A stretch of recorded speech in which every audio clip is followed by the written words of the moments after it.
Ini dia yang akan dibahas selama 2 jam pagi ini. Coba Pak Saputra Baik, Prof. atau maaf Pak Tanwir, tolong Baik, baik. baca judulnya. Baik, Prof. Terima kasih, Prof. Beberapa Ya. teori atau mazhab atau aliran yang disarankan untuk mengganti mazhab positivisme, hukum dari J. Austin dan Han Kelsen. Oke. Dari Prof. Nah, sekarang kenapa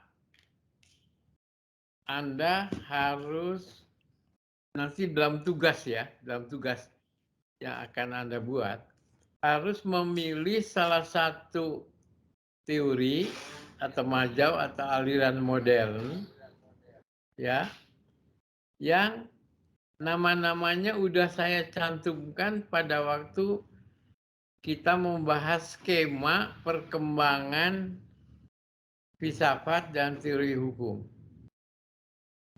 Pernah punya nggak skemanya Anda? Dan pernah kita bahas kan? Kristi, skemanya sudah Anda punya nggak? Mengenai perkembangan sejarah filsafat dan teori hukum. Sebelum kuliah lalu, minggu lalu. Sudah, Prof. Sudah kan? Betul, Sudah, Prof. Pak Saputra? Sudah ada skemanya? Sudah, Prof. Ya. Nah, coba lihat kembali skemanya sama Anda semua. Ini nih, tolong pindahkan dulu ke skema itu untuk ingatkan. Perkembangan sejarah sebelum ini. Prof, kalau yang slide ini kami belum ada. Belum, ini mau ditampilkan sama saya. Lihat saja. Kan. Nah, ini.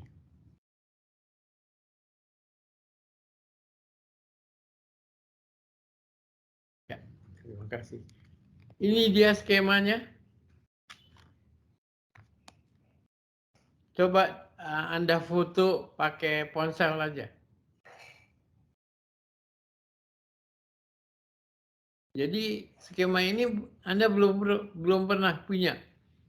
Ada, Prof. Yang lalu ada, Prof. Iya, makanya udah. Tapi yang mungkin nggak hadir pada 2 minggu lalu dan belum ada skemanya, tolong difoto aja. Pakai ponsel.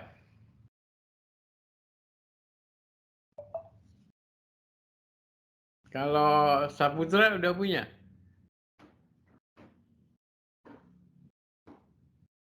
Udah punya, Prof. Udah. Iya, Prof. Kristi udah punya? Sudah, Prof. Putri udah punya? Sudah, Prof. Jelita udah punya? Sudah, Prof. Oke. Nah, sekarang perhatikan. Saya ulangi kembali nih ya uraiannya. Nah, pada zaman Renaissance,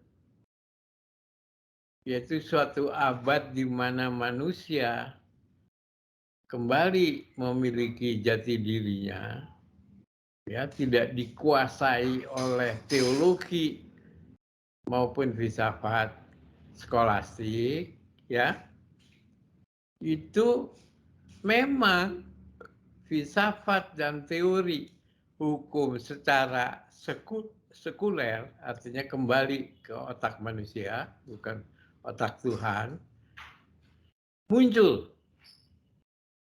Karena dia menemukan kembali jati dirinya manusia itu kan. Jadi dia dengan bebas pada zaman ini menggunakan rasionya, otaknya, pemikirannya untuk menganalisis apapun yang dia mau. Tapi anehnya filsafat dan terutama filsafat dan teologi, tidak teori hukum ya, karena ini teori. Justru mulai ditinggalkan. Tidak lagi menjadi acuan hidup orang-orang barat ini. Ya. Tapi teori justru muncul lebih kuat. Jadi di bidang hukum, teori hukum yang kuat, bukan filsafat hukum maupun teologi. Ya, karena apa? Pada waktu minggu lalu itu saya sudah jelaskan kenapa filsafat dan teologi itu kurang. Tidak lagi banyak peminatnya, bahkan produk-produk filosofikalnya juga berkurang karena ternyata tidak mampu menurut orang-orang Eropa itu, orang Barat, tidak mampu memenuhi kebutuhan umat manusia di zaman modern, ya kan? Renaissance itu kan awal modern. Kebutuhan manusia saat itu, ya paling katanya kalau filsafat dan teologi itu hanya memenuhi kebutuhan yang sifatnya batiniah, bukan material, bukan kebutuhan real dan konkret yang diperlukan hari-hari. Jadi filsafat dan teologi itu hanya dapat memenuhi kebutuhan batiniah, batin, ya. Sedangkan kebutuhan sandang, pangan, dan papan, sandang, dan pangan tidak bisa. Nah, ternyata yang kemudian banyak penemuan-penemuan yang bersifat kebutuhan hari-hari in concreto itu banyak didiskusikan oleh ilmu, bukan filsafat, bukan teologi. Maka yang muncul pada abad Renaissance, abad modern yang menjadi acuan hidup manusia di Eropa itu adalah ilmu dan teknologi, iptek. Ini yang mampu dengan temuan-temuannya yang luar biasa, terutama di bidang elektronik dan transportasi, saya bilang, wih, canggih sekali. Sampai abad sekarang ini. Yang disebut, sebetulnya di Eropa sana udah abad postmodernisme. Artinya orang-orang Eropa saat ini sedang berusaha untuk meninggalkan iptek justru. Postmodernisme itu. Ya, makanya disebut dalam skema ini, coba lihat, anti-iptek. Jadi kalau tadinya filsafat dan teologi yang diantiin oleh orang-orang modern karena nggak memberikan dampak memenuhi kebutuhan hari-hari, sekarang mulai pada abad ke-20 ini ya justru ipteknya diantiin.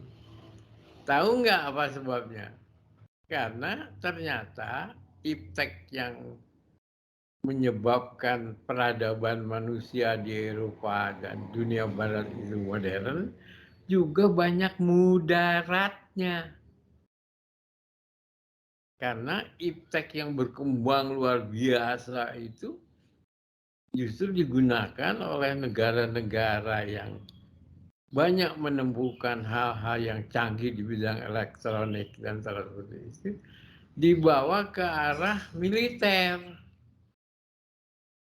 Jadi banyak diproduk benda-benda yang akan digunakan untuk memusnahkan umat manusia. Jadi kekuasaan yang dituju oleh negara-negara penemu iptek itu ingin jadi negara adidaya, ditakuti oleh semua gitu. Nah ini mudaratnya. Dan pada zaman ini banyak sekali krisis-krisis terjadi, ya, pada zaman iptek itu. Makanya ada gerakan sekarang karena ternyata jadi negatif gitu teman-teman itu, muncullah gerakan yang pada abad modern itu disebut postmodernisme anti iptek. Jadi ingin kembali lagi ke mungkin humanisme, ya, lebih inikan manusia ketimbang iptek, ya, memperhatikan manusianya daripada iptek. Jadi mungkin ke arah humanisme. Nggak tahu ya kalau kembali lagi ke filsafat dan teologinya, nggak tahu, bisa aja terjadi. Tapi yang pasti belum tahu sekarang ini akan sebagai pengganti iptek itu apa dan zamannya disebut apa kalau sudah yang namanya modernisme ini dilalui. Nah, di bidang hukum ada satu aliran muncul, ya katakanlah sebut aja entah pemikiran, ajaran, konsep, aliran atau apapun disebutnya ya. Tapi yang pasti nama pemikirannya itu adalah positivisme hukum abad ke-19 dari John Austin dan Hans Kelsen. Kawan-kawan, coba Anda buka buku dasar-dasar filsafat dan teori hukum, cari ajaran positivisme hukum itu, pelajari baik-baik. Bagaimana inti pemikirannya, bagaimana pengaruhnya, itu udah ada ditulis dalam kedua buku, yaitu Dasar-Dasar Filsafat Hukum dan Filsafat Hukum Suatu Pengantar. Anda semua sudah punya kan bukunya? Lengkap? Sudah? Mohon Sudah, dijawab. Prof. Semua punya? Sudah, Prof. Saputra udah punya 2 buku tuh? Udah, Prof. Sudah? Nah, nanti setelah kuliah ini jam 10 berakhirnya, dari saya break dulu. Itu tolong Anda jangan kemana-mana, buka buku itu, kemudian baca positivisme hukum ini. Ya, ajaran dari John Austin dan Hans Kelsen. Pelajari baik-baik, artinya mengerti. Ya, sebagai ini satu ajaran aliran yang amat terkenal, hebat, mengglobal, karena inti pemikirannya dapat diterima pada abad itu, abad ke-19 Indonesia. Dengar Anda apa yang saya tugaskan? Dengar? Oke. Jangan lupa ya, buka ya, dua-duanya, bandingkan antara kalau ada 2 tulisan mengenai ini di dalam buku ke-1 maupun buku kedua. Gunakan sebagai acuan, sebab pada ini nanti yang tugasnya yang Anda buat setelah jam 10 itu adalah Anda memilih, karena positivisme hukum ini udah tua, 2 abad lalu kan, jadi banyak krisis yang ditimbulkannya, jadi udah kurang cocok lagi diterapkan sekarang, termasuk di Indonesia. Banyak mudaratnya daripada baiknya ajaran ini, maka disarankan sekarang ini oleh para pakar di bidang teori hukum ini supaya positivisme hukum jangan diterapkan lagi lah, termasuk di Indonesia maupun di dunia, tapi terutama yang untuk Indonesia, pilih penggantinya yang ada di sebelah kiri ini, teori-teori hukum modern, abad modern, dan postmodernisme, yaitu 1 clinical legal studies. Lihat ke sebelah kiri dari skema. Kedua, citra hukum Pancasila. Nah, ini khusus Indonesia nih. Kalau tadi yang clinical legal studies, ini merupakan aliran dunia modern yang paling akhir. Jadi sampai sekarang tidak ada lagi aliran selain setelah critical legal studies. Ini paling modern. Atau diganti dengan citra hukum Pancasila kalau di negara kita ya, di kita di Indonesia. Atau teori hukum pembangunan dari almarhum Mokhtar Kusumaatmadja. Atau teori hukum progresif dari almarhum Sacipto Raharjo. Atau teori hukum integratif dari Romli. Atau bisa juga antro-sosiological jurisprudence dari Raskupan. Atau ajaran legal realism ya dari siapa tuh pendasarnya ada, saya lupa namanya, dan lain-lain. Jadi nanti tugas Anda itu mengkritik positivisme hukum Austin Hans Kelsen, kenapa ajaran ini pada abad modern sekarang ini sudah nggak cocok, termasuk di Indonesia. Nah, sebagai pilihan saya, gitulah kata Yu ya, karena orang Indonesia tentu akan memilih citra hukum Pancasila, teori hukum pembangunan, teori hukum progresif, atau integratif, atau yang lain. Ya, atau juga saya mengambil walaupun orang Indonesia mau mencoba diganti sama critical legal studies. Kalau berani sih boleh aja. Apa kebaikannya ajaran-ajaran termodern ini, critical legal studies, antro-sociological jurisprudence, ajaran teori legal realism yang berkembang di Amerika. Boleh aja, kenapa ini menurut anggapan Anda cocok diterapkan di negara kita? Boleh, asal kuat, itu akan memperoleh nilai yang bagus. Ya, mengerti nggak nih apa yang saya omongin? Iya, Prof. Halo? Ngerti? Iya, Prof. Iya. Jelita, ngerti? Mengerti, Prof. Ya. Putri, ada kan yang nama Putri? Ada, Prof. Mengerti, Prof. Ya, oke. Ini teman saya, ini yang marinir Angkatan Laut. John apa? Ada nggak hadir? Hadir, Prof. Hadir, Prof. Ngerti apa yang saya ulaskan barusan? Ngerti, Prof. Ya, bahwa Anda punya tugas setelah jam 10. Ya. Siap, Prof. Siap, Prof. Jadi ingat ya, itu tugas itu ditulis tangan. Siap, Prof. Siap. Dalam sehelai kertas, bukan ujian, bukan UTS atau bukan UAS. Ini tugas yang akan menunjang nilai yang kemungkinan nanti diberikan oleh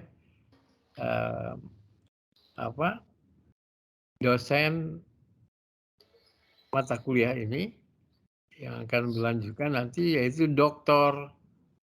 Yudi. Ya, kalau ada tugas akhir gitu, ini nilai yang akan saya berikan juga sebagai penunjang. Dan saya harap Anda bisa dengan baik mengerjakannya. Karena ini langsung saya yang periksa. Kalau yang lain-lain barangkali nanti Pak Yudi yang memberikan soalnya kayak apa. Oke, kalau sudah paham semua, saya akan tinggalkan skema sejarah perkembangan filsafat dan teori hukum. Boleh kita meloncat ke tema yang tadi udah saya tampilkan, yaitu mengenai beberapa ajaran, aliran, mazhab yang Anda pilih untuk menggantikan positivisme hukum Austin dan Kelsen. Bisa saya tinggalkan? Anda sudah paham semuanya? Baik, Prof. Baik. Oke? Bisa, Prof. Oh ya. Bentar ya. Oke. Nah ini dia temanya. Yang akan menjadi tugas, tapi di atasnya bukan beberapa teori mazhab aliran, tapi teori hukum apa untuk mengganti mazhab positivisme hukum dari zaman ini. Tapi saya uraikan beberapa mazhab yang tadi sudah disebutkan pada skema mengenai perkembangan filsafat dan teori hukum. Oke. Udah di foto ponsel? Sudah, Prof. Ya. Anda udah punya print-nya kan PowerPoint ini? Semua? Belum, Prof. Oh, yang ini, Prof. Kan ada dalam yang udah print dari tema materi kuliah saya ini yang 3 kali itu, yaitu mulai dari manfaat, beberapa istilah, beda antara filsafat dan teori hukum, sejarah perkembangan filsafat dan teori hukum, dan terakhir ini kuliah ketiga yang terakhir hari ini, beberapa teori mazhab aliran yang ada PowerPoint-nya. Sudah punya belum? Baru yang dasar-dasar filsafat teori hukum aja, Prof. Oh, buku itu. Ini paper, ini tema paper ini. Belum yang punya? manfaat mempelajari filsafat hukum aja sih, Prof. Baru yang kita punya. Oh, baru itu. Ya, Iya, tapi Prof. kan setelah manfaat ada yang lain-lainnya. Ada. Coba yang sekarang ada di hadapan Saputra, PowerPoint print yang manfaat itu, selain manfaat apa lagi? Lihat, buka. Hanya itu sih, Prof. Izin, Prof. Beritahukan ke saya. Selain manfaat apa? Baru itu sih, Prof. Izin. Oh, jadi yang lainnya nggak ada? Kalau saya nggak ada, mungkin nggak tahu teman-teman, Prof. Yang lain. Ya, coba tanya ke Kristi. Kristi udah ada yang lengkap sampai ini nggak materinya? Yang sekarang nih. Beberapa teori mazhab. Belum ada, Prof. Tadi saya Belum? udah minta dengan Bu Dian, katanya Bu Dian nanti minta dengan Prof. Ya, tapi begini aja. Ada kemungkinan nggak yuk untuk menyisihkan uang 100.000? Iya, Prof. Bisa. Artinya kalau saya minta untuk biaya printnya itu untuk 2 materi, yaitu materi kuliah ini sampai beberapa teori mazhab aliran, dan satu lagi filsafat dan teori hukum sebagai alat analisis di bidang hukum. Jadi 2 paper itu saya akan kirimkan ke Anda.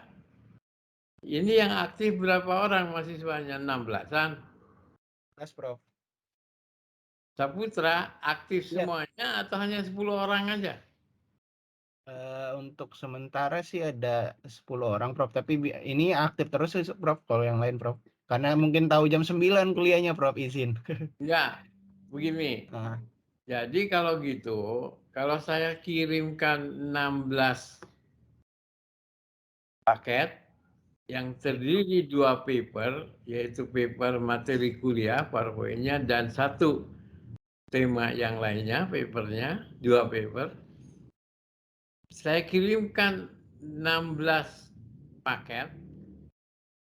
baik, Prof. Anda bisa nggak mengumpulkan uangnya yang untuk ngeprintnya 100.000 plus ongkos kirim? Sanggup nggak bayar? Iya, Prof. Prof. Sanggup, Prof.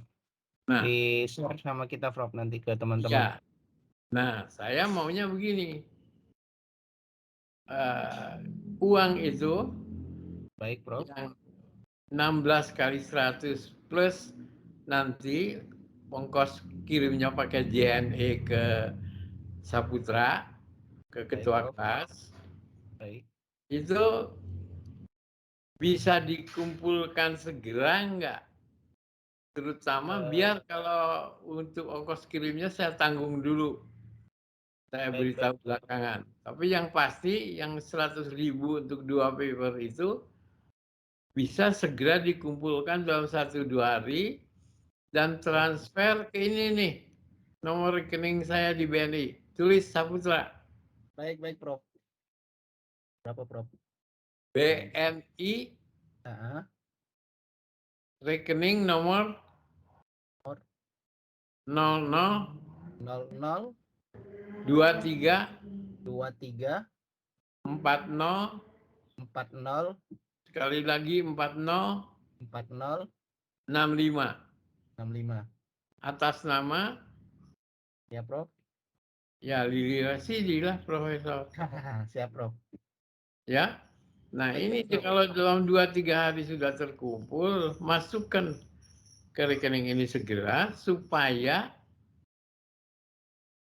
segera saya tebus papernya dan saya kirimkan lewat JNE ke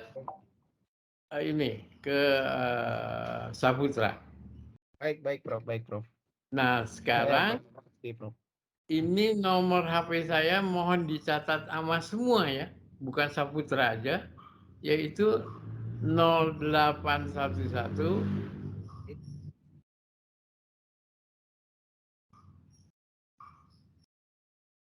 udah Udah, Prof.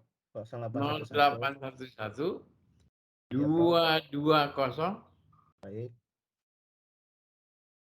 296.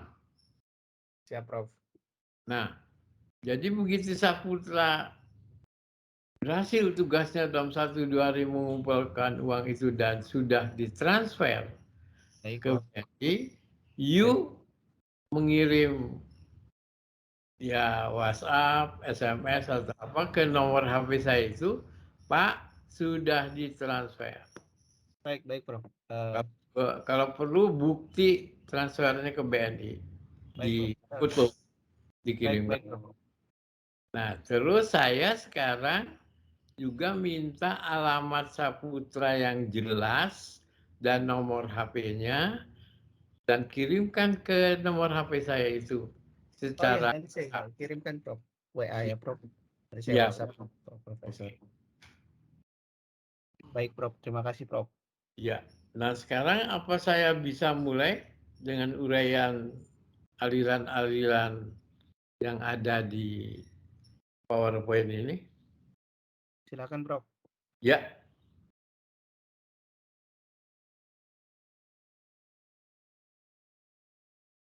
Nah, kita mulai dengan aliran nomor 1 ya, dari 5 tadi yang udah ditampilkan pada skema. Coba lihat. Ini bahasa Indonesianya. Bahasa Inggrisnya tadi Clinical Legal Studies. Coba lihat kembali dalam skema yang Anda udah punya. Yang nomor 1 itu kan Clinical Legal Studies atau diterjemahkan oleh Ifdal Kasim ke dalam bahasa Indonesia, judulnya Gerakan Studi Hukum Kritis. Begini ya kawan-kawan, kalau kebetulan sedang jalan-jalan ke toko buku yang ada di kota Anda tinggal, biasanya di toko buku yang terkenal seperti Gramedia atau apalah yang lengkap itu, yang termasuk juga di dalamnya ada yang buku-buku bahasa Inggris di bidang hukum. Kalau menemukan judul Clinical Legal Studies dari John F. Unger, beli. Atau yang sudah diterjemahkan oleh Ifdal Kasim dengan judul Gerakan Studi Hukum Kritis. Beli, simpan. Baik-baik. Prof ini barang langka nih. Bisa didengar nggak saran saya? Halo? Iya, Bisa, Prof. Prof. Nah, ya, sisihkan uang itu lebih baik lah. Baik, Prof. Daripada ayo aja untuk jajan bakso, jajan siomay, jajan mie. Betul nggak? Sekali-kali bikin perpustakaan sendiri gitu dengan menyisihkan uang. Ya paling 100-200 harganya gitu. Jadi tidak seimbang dengan kalau dipakai jajan uang itu daripada beli buku. Ya, sebab karir Anda ada kemungkinan menjadi apa aja memerlukan buku itu sebagai acuan, patokan, sebagai bahan seperti saya sekarang ini. Nah, oke, coba perhatikan lebih lanjut uraiannya, sebab hanya PowerPoint-nya doang, jadi amat singkat. Jadi kalau ingin bagaimana inti pemikiran lebih jauh, lebih dalam dari ajaran yang paling modern aliran di dunia sekarang ini, yang tumbuh di Amerika, itu ya harus baca bukunya yang lengkap. Jangan hanya dari uraian dari saya doang. Karena ini singkatannya untuk memudahkan Anda membaca ke bukunya. Begitu ya? Baik, Prof. Oke. Nah, coba perhatikan.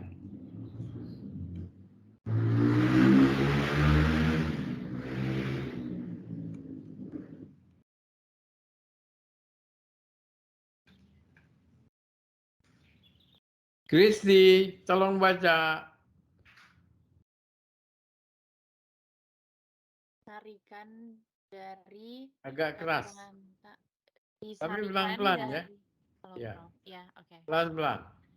Disarikan dari kata pengantar berkenalan dengan Critical Legal Studies oleh Ifdal Kasim. Awal kebangkitan sekitar tahun 1977 di Madison, Wisconsin, Amerika Serikat dalam pertemuan Conference on Critical Legal Studies. Dihadiri oleh berbagai latar belakang akademik atau praktisi hukum.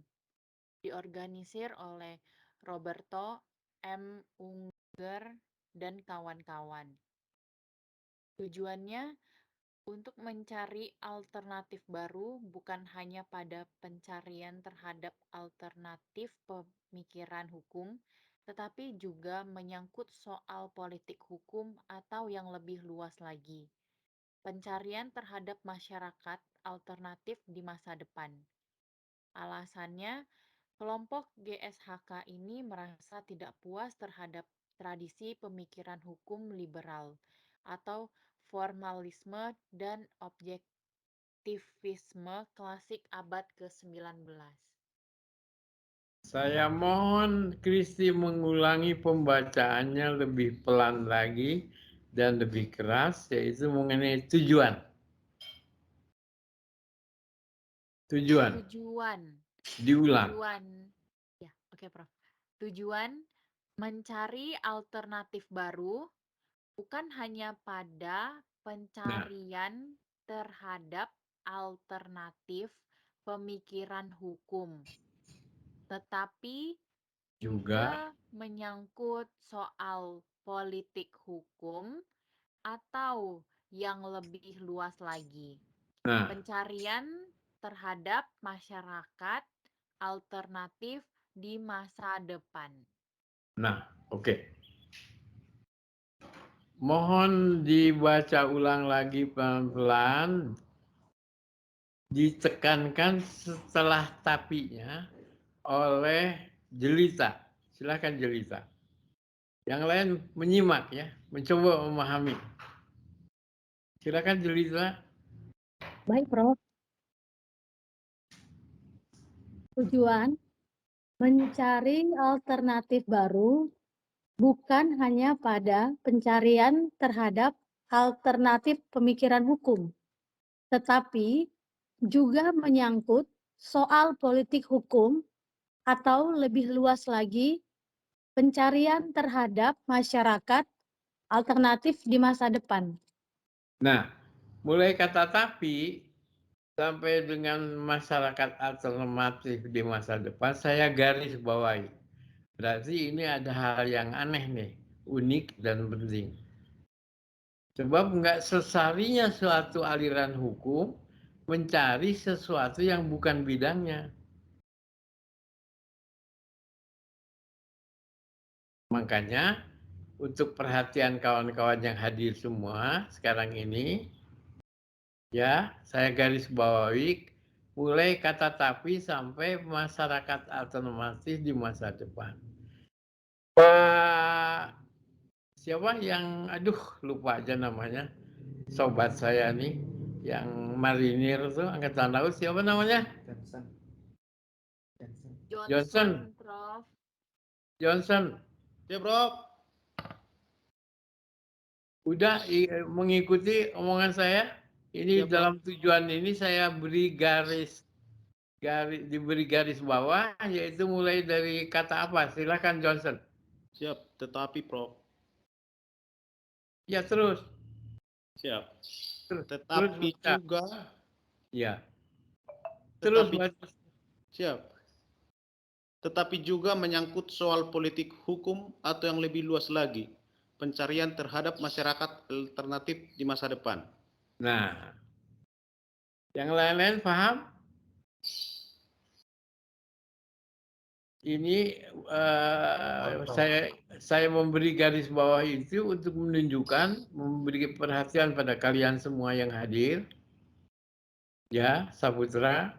Prof. Ini unikum dari aliran ini aneh ini.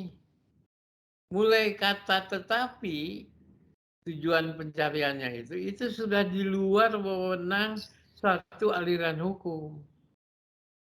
Jadi berarti suatu aliran hukum yang benar tujuannya adalah hanya poin kata-kata yang pertama itu. Apa? Kata-kata yang pertama itu Kristi mencari Baru. atau siapa yang ngerti? Cari alternatif Iya. baru. Nah, dalam bidang hukum. Bukan hanya pada pencarian terhadap alternatif pemikiran hukum. Hukum saja, ya kan? Ini sebetulnya yang harusnya tujuan dari suatu aliran hukum itu. Jadi itu di bawah wewenangnya. Karena ini kan aliran di bidang ilmu hukum, bukan di bidang ilmu sosial, bukan di bidang ilmu politik, bukan di bidang sosiologi, bukan antropologi. Ini hukum. Jadi suatu aliran di bidang hukum, ya hukum yang dicari. Pemikiran hukumnya. Jadi bukan yang lain-lain. Sedangkan di sini, dia lebih luas tujuannya. Bahkan di luar wewenangnya dia masuki, yaitu mencari masyarakat alternatif di masa depan. Ini namanya kalau nggak sosiologi, filsafat. Jadi di luar bidang dari aliran. Kalau ingin disebut aliran di bidang hukum. Makanya menurut saya ajaran terbaru, termodern ini yang ada di dunia hukum sekarang ini aneh, unik. Kok sampai lari-lari kalau nggak ke sosiologi, ke filsafat atau ke politik.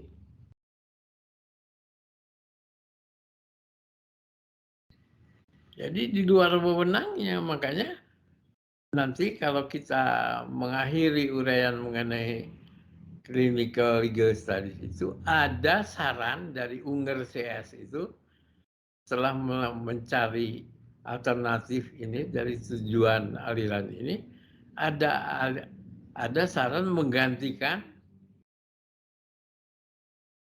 filsafat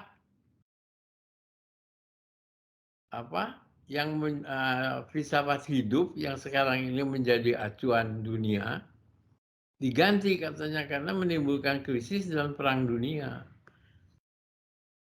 Ya, nah, jadi harus diganti dengan filsafat hidup baru yang aman, damai, tidak menimbulkan krisis mudarat bagi manusia di dunia ini.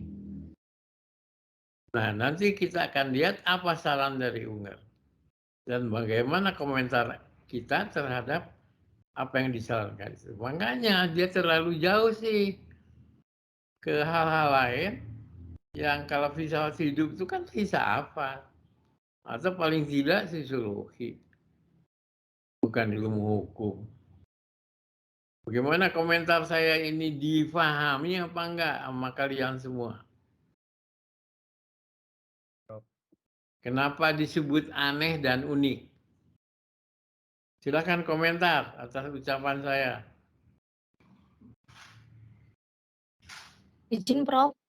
Ya, Mungkin sedikit masukan ya dari saya, Prof. ya. Menurut saya pendapat Roberto M. Unge ini mungkin terlalu luas, Prof, cakupannya, begitu. Iya. Iya, jadi you setuju atas komen saya kan? Terus gimana? Ini siapa nih? Yang ngomong siapa? Jelita, Prof. Nah, oke, Jelita, Prof. lanjutkan. Lanjutkan Jelita. Iya, Prof. Jadi menurut saya karena terlalu luas, mungkin jadi tidak bisa kalau misalnya ada mungkin kasus ataupun masalah tidak bisa diselesaikan karena tidak bisa mengerucut untuk diselesaikan gitu, Prof. Karena terlalu luas jangkauannya begitu, Prof. Ya, ya. Itu komen Anda ya. Prof, Saya Prof, setuju dengan terlalu luas, nah memang itu juga komen dari saya. Harusnya hukum aja, ya kan? Jangan lari sampai ke filsafat bangsa, filsafat hidup yang sifatnya non hukum. Iya, Prof. Itu bukan bidang kita, betul nggak? Benar, Saputra, Prof. setuju nggak Makanya, dengan iya, komen saya itu? makanya ingin bertanya nih, Prof, izin, Prof. Apa namanya, kan kita sepakat untuk hari ini kita mengalami zaman postmodern nih, Prof. Semua aliran kan masuk bercampur baur lah, Prof, ya. Dengan apa namanya, makanya kan tadi yang Prof bilang kondisi yang unik gitu loh. Nah, pertanyaan saya kan sekarang juga lagi berkembang tuh, Prof, penelitian sosiolegal yang diinikan sama Dr. Fazrizal Afandi itu, Prof. Makanya, Prof, makanya kan bagi saya sih pribadi, Prof, melihat hukum ya memang mau tidak mau kan, Prof, kita harus apa namanya dengan ilmu-ilmu sosial yang lain gitu loh, Prof. Karena memang kan nanti dalam penerapan hukum itu sendiri yang nanti jadi apa namanya yang harus kita pertanyakan kan, Prof, apakah dia nanti mewakilkan keadilan kah atau bermanfaat kah bagi masyarakat itu sih, Prof. Ya, itu komen Anda ya. Baik, Prof. Tapi ingat ya, sampai batas sekarang itu ada perbedaan antara disiplin hukum dengan non hukum. Bahkan Hans Kelsen dalam positivisme hukum mengatakan bahwa disiplin hukum itu tidak boleh dicemari atau digunakan dalam analisis-analisis di bidang hukum karena itu tidak hukum lagi katanya, tidak normatif. Nah, hampir 99% pakar hukum Indonesia normatif mengikuti ajaran positivisme hukum, terutama ajaran Kelsen. Jadi banyak pakar hukum kita yang anti. Kalau kita sedang mencoba ngomong-ngomong hukum, terus kita gunakan untuk memecahkan masalah hukum di lapangan, menggunakan juga disiplin-disiplin yang lain yang bukan hukum seperti sosiologi, antropologi, filsafat, administrasi. Ada ya. Bahkan hampir 99% nih. Karena kita alirannya Eropa kontinental Belanda. Bukan bukan aliran yang modern dan maju yang mengglobal sekarang, yaitu aliran Anglo-Saxon dari Amerika Serikat yang suka juga menggunakan bantuan dari disiplin-disiplin lain yang non-hukum untuk pengembangannya, seperti Roscoe dan hampir semua sarjana hukum yang belajar di Amerika dan di tempat lain yang alirannya Amerika, kayak saya, Satipto, Mokhtar, itu sudah sisiologis juga, tidak melulu normatif. Begitu Saputra. Iya, makanya ini Prof, izin lagi Prof. Nah, Anda termasuk aliran mana? Iya, kalau saya pribadi ya apa namanya, penggabungan lah Prof, lebih setuju ke Prof Romli lah, integratif itu Prof. Bagi saya kan itu penggabungan Satipto sama Mukhtar. Kan Profesor juga yang bikin kata pengantar tuh. Iya. Jadi iya gitu Prof, karena kan Bagus, kita berarti dia udah maju, bukan hanya Eropa kontinental doang. iya, karena kita bingung Prof, untuk kayak misalnya sekarang kayak kita case aja lah Prof, pengembangan yang dikembangkan sama teman-teman kejaksaan dalam restoratif justice kan, itu kan melihat dalam apa ya Prof ya, pandangan aspek hukum sosialnya juga. aspek sosial kan, ada victimologi yang berkembang sekarang gitu loh Prof. Betul Saputra, itu Euripides ini itu sebetulnya itu aliran terbaru kan, yang tadinya kejaksaan, polisi normatif melulu, ya KUHP aja yang di ini sekarang enggak kan, dalam kasus-kasus tertentu bisa damai, jadi berarti unsur non hukumnya dikusertakan, betul nggak? Bukan hukum doang. Tapi itu suatu kebijakan kan sekarang ini. Jadi berarti masuk ke administrasi negara. Begitu Saputra. Jadi bagus kalau Yung ngikutin ajaran saya. Romli juga kan murid saya. Iya. Kalau dia mengembangkan pemikiran integratif itu karena saya gurunya dan Mokhtar. Iya Prof. Termasuk Anda aja. Saya masih Iya. Iya dulu Apa Profesor Anda mahasiswa saya atau bukan? Ya, saya dulu diuji sama Prof dulu di S1 Prof. Oh iya, S1-nya di mana Iya. Saputra? Di Pasundan Prof, Bandung. Oh, mungkin kawannya nyonya saya ya, yang juga lulusan Pasundan S1-nya. Iya Prof. Saputra. Iya. Halo Saputra. Iya, Prof. Sekarang Iya, Prof. bekerja di mana? Di Batam ya? Saya di Batam Prof. Nah, ini ngomong sama nyonya saya. Saputra, Iya Bu. masih ingat Iya. saya? Ida Zuraida. Bu Ida. Bu Ida, oh Ibu Ida. Sama Saya dengan Bu.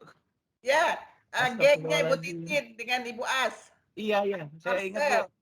Pak Hengki ya. Pak Martet, Cepi. Astagfirullah. Sehat Ibu. Ini yang ngomong sama Anda sekarang. Yuk jadi jaksa atau jadi apa? Di Batamnya di mana? Saya di Tiban Bu. Iya, maksud saya profesi sekarang apa? Oh, saya sekarang jadi advokat Bu sama tenaga ahli di provinsi. Ah, bagus. Saya juga tadinya di Batam, Pak Saputra. Pengacara. Iya.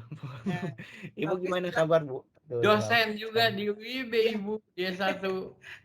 Oh. Waduh. Di S1 udah lama, udah tahun berapa ya? Sebelum pandemi lah, sebelum pandemi. Sekarang udah kembali ke Bandung. Pak Saputra. Iya Ibu, siap Ibu Kok Ida. bisa sampai ke Batam tuh gimana sih? Saya memang asal sini Ibu. Kamu waktu itu di BEM, kelas di BEM. nggak ngomong? Saya di BEM dulu Bu. Hah? Ya. Aduh, Bu Ida. Istrinya Siap, Ibu. mungkin orang Batam. Gimana Bu? Istrinya mungkin orang Batam. Saya lahir di sini Bu. Memang tinggal di sini. Oh, asli original Kepri. Nggak pernah ngomong. Masa waktu kok kita Ibu ngomong. nggak tahu? Iya, Bu Ida Selama tahu. ini juga Ngajar saya dibantu dulu. Ibu dosen. Kalau tahu ya Iya. kita join ya. Join ya, Ibu. Waktu Ini itu Ibu yang saya ini nih. bikin ini Kalau ngajar persatuan. humanis nih, Ibu. Ibu selain dosen, pengacara, juga mediator bersertifikat Mahkamah Agung. Oh, siap. Berarti bisa diarahkan nanti. Syukurlah kalau sudah ada profesinya di Batam. Kapan-kapan Iya, kalau Bu. saya ke Batam kita ketemu ya. Nanti kasih aja ini nomor HP-nya ke Prof Lili ya. Iya, Ibu Ida. Siap, Ibu. Salam Makasih buat banyak, sehat-sehat. Iya, sehat-sehat ya, Bu. ya, alhamdulillah sama-sama ya. Ya, Iya, silakan terusin. Ketua kelas mah jago. Iya, Di sana ketua kelas di UIB. kan dia apa kan Bangga. dengerin dia ngomong beda dengan yang lain. Iya. Oke, Saputra. Jadi ternyata ada hubungan keluarga. Sama-sama orang Kepri. Oke. Nah, jadi you termasuk golongan yang mengglobal ya. Kayak Mohtar, Satipto, saya. Jadi gabungan antara berpikir normatif dan ilmu sosial dan lainnya gitu. Lebih meluas. Tapi sebetulnya yang asli ya, ingatkan ya, kalau sebagai seorang pakar hukum itu normatif. Kalau disiplin ilmu lain itu hanya membantu sifat normatifnya itu. Data-datanya. Jadi kita tidak perlu melakukan penelitian sendiri untuk bidang yang non-hukumnya. Gini ya contohnya ya. Supaya real dan konkret pengetahuan Anda semua, pakar hukum, yang masih beraliran normatif Eropa kontinental Belanda. Begini, misalnya soal pedagang kaki lima. Itu menjadi fakta bahwa setiap wali kota, bupati, gubernur di seluruh Indonesia tidak pernah bisa berhasil menanggulangi masalah kaki lima ini. Selalu gagal tindakan-tindakan yang sifatnya normatif itu. Betul nggak fakta ini? Halo? Betul nggak? Betul nggak? Betul kan? Itu mungkin karena kita terlalu berpikir normatif.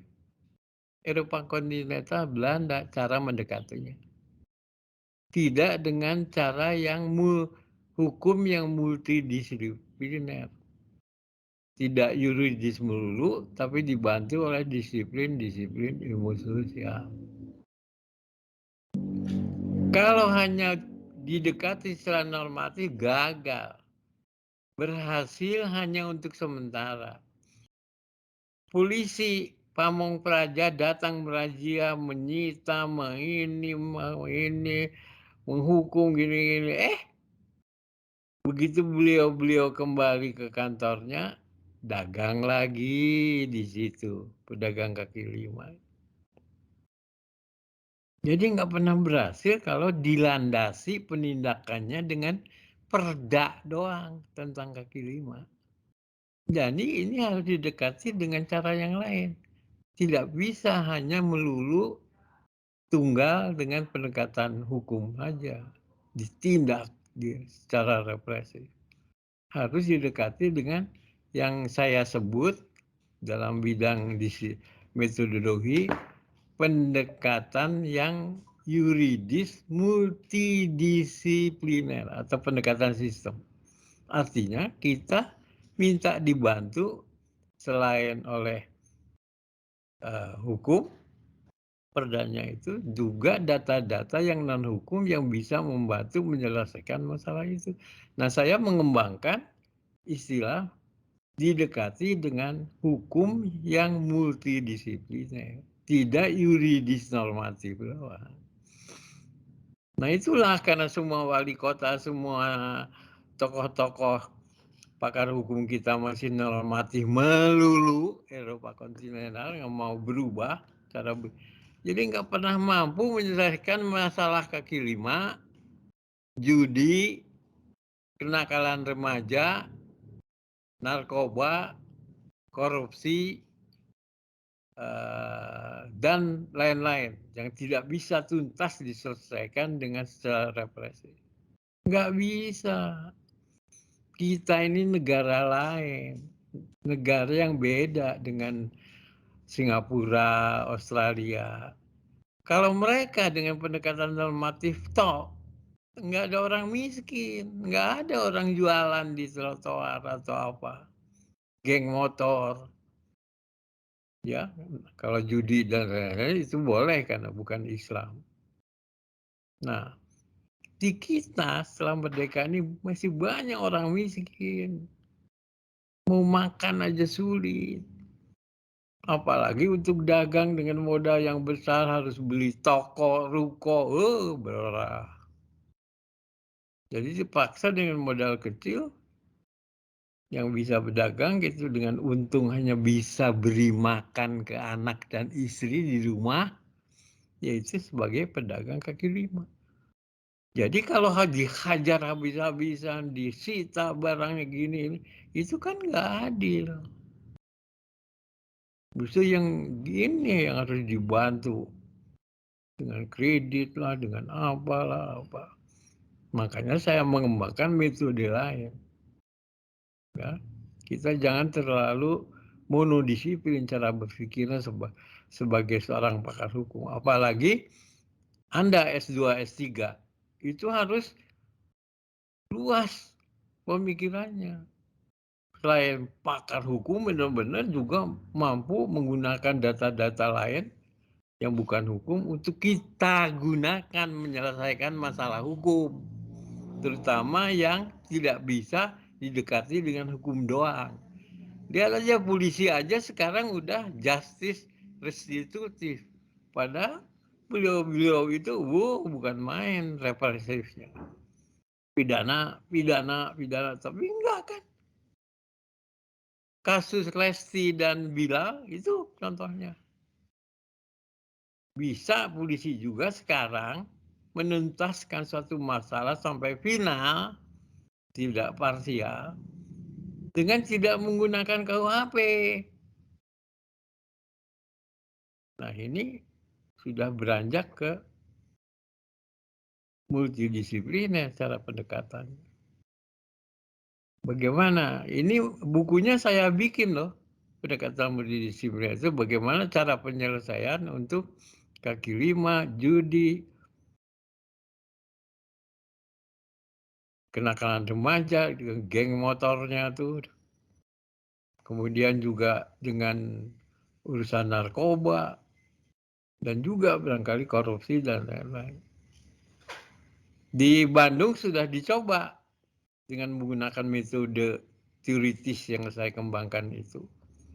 Yaitu pedagang buku yang di alun-alun diselesaikan oleh Pak Wali Kota, dipindahkan ke Palasari yang tidak begitu jauh dari alun-alun, terus dibantu dari aspek sosiologisnya, tetap di tempat ramai kayak alun-alun, tidak di Gunung Tangkuban Perahu dipindahnya. Terus dari aspek ekonominya karena dia tidak punya modal, dipinjamkan kredit dari Bank Jabar.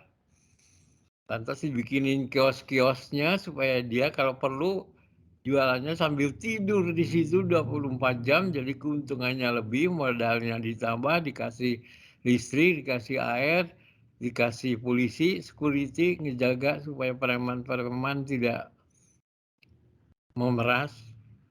Coba lihat Palasari itu yang cuma sekilo 2 dari alun-alun. Berhasil. Dan sekarang masih ada pedagang kaki lima buku di alun-alun. Nggak ada, Pak. Tapi anehnya teori yang saya kembangkan itu kok nggak pernah dilakukan oleh semua penguasa apakah bupati, wali kota, atau gubernur. Bahkan gubernur DKI, urusan di Tanah Abang aja sampai dia sendiri yang melawan hukum. Masa jalan ditutup untuk kaki lima? Nggak boleh dong. Gitu. Coba baca buku saya itu. Betul nggak Saputra? Saputra, Iya, Prof. Siap. dengerin nggak omongan saya nih? Dengar, Prof. Udah jam berapa sekarang? Jam 9, Prof. Ya, masih sejam lagi ya. Iya. Oke.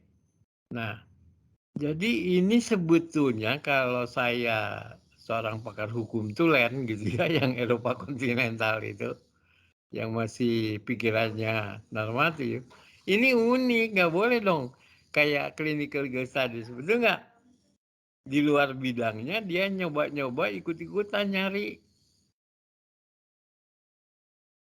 Tapi dengan pikiran global mungkin kayak Saputra tadi pikirannya, mungkin nggak aneh Pak kayak ginian. Ya, Prof. Yang lain-lain, misalnya Johnson, siapa lagi yang laki-laki itu? Ada namanya yang laki-laki yang lain yang saya belum tahu. Apa sudah akan berubah cara berpikirnya menjadi murid saya atau masih murid Belanda?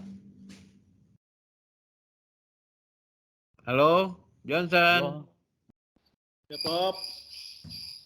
Gimana cara berpikir Anda? Setelah mengikuti kuliah-kuliah saya, apa ada perubahan apa enggak? Ya, Prof. Saya nggak maksa loh ya. Ya, Prof. Sebab itu harus kemampuan intelektual masing-masing.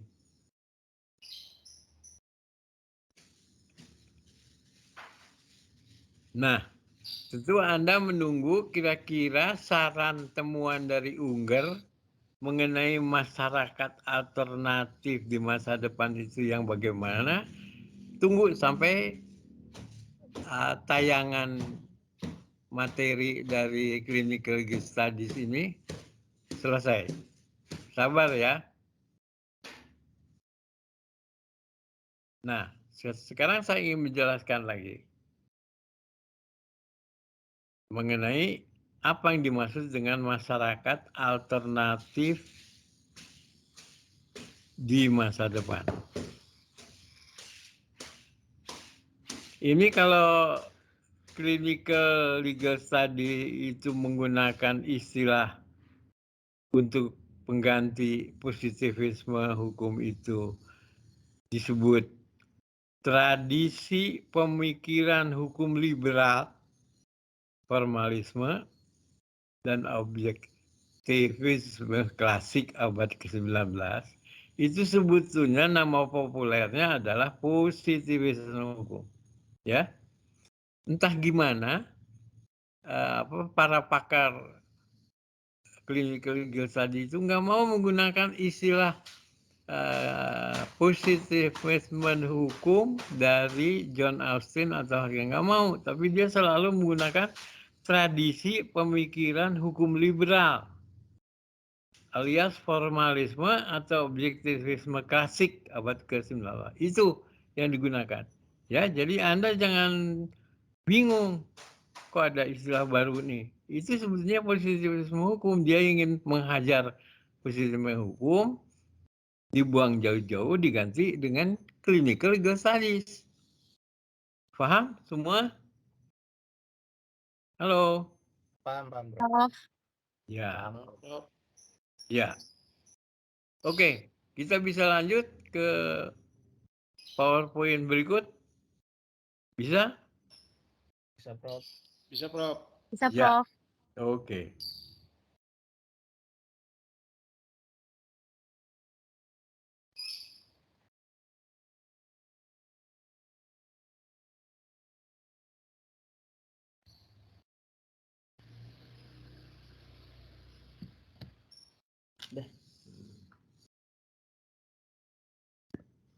Bisa nyambung nggak sama optical? Dan kalau bisa ngomong dengan si bapaknya tuh nego aja, kirim ke sini gitu, kita yang bayar. Yuk, ngobrolin tempat lain lagi. Bagus ya. Jadi dia kalau dijawabnya agak lama Bapak, jadi harus nunggu. Ya, nggak spontan. Dia dijawabnya gitu. Jadi itunya di dalam perjalanan, oh ini papa itu. Jadi Papa harus tunggu sebentar. Iya. Ini kuliahnya dia di kelas atau di rumahnya? Di rumah masing-masing dari. Pak Yudinya nggak ada? Hah? Pak Yudi nggak dengerin? Ikut. Ikut. Takut papa kolak. Silakan simak. Enggak, ini ke mereka. Silakan baca baik-baik sama kalian nih kalimat-kalimat ini. Sebab umumnya menggunakan bahasa Inggris.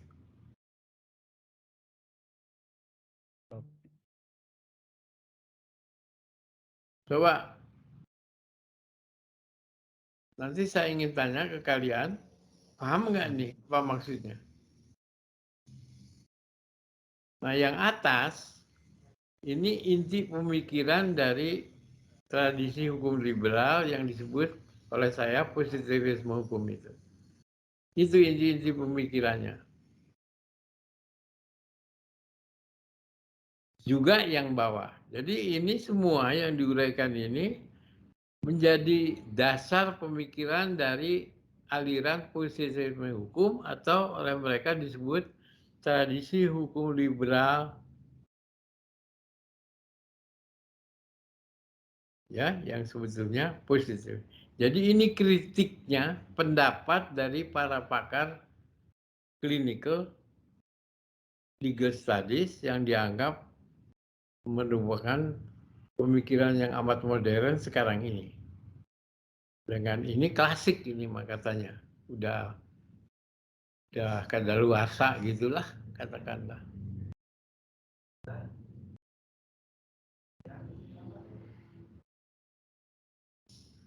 Coba baca baik-baik, simak.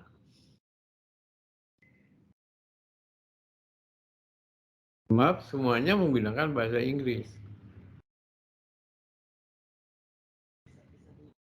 Jadi ini kritiknya ya, kritik dari studi hukum kritis ada berapa poin tuh? 6 poin. 1, 2, 3, 1, 2, 3. Ada 6 poin kritik dia ke positivisme hukum. Jadi katanya sebaiknya aliran itu tidak digunakan lagi lah, udah nggak cocok abad sekarang. Tapi lebih baik digunakan ini, ajaran ini, studi hukum kritis itu. Tapi nanti saya berikan bersama-sama dengan Anda akan meninjau cocok nggak nih aliran ini bagi negara-negara barat maupun kita sekarang ini. Nanti kita komentari dan kupas ya.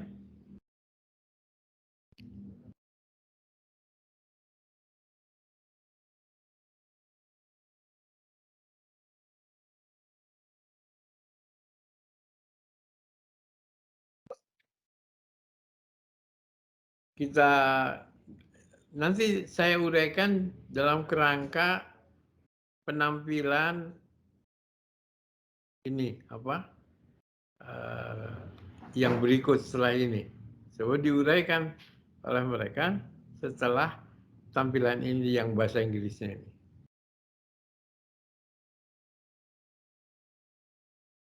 Udah dibaca? Halo? Bisa, Prof.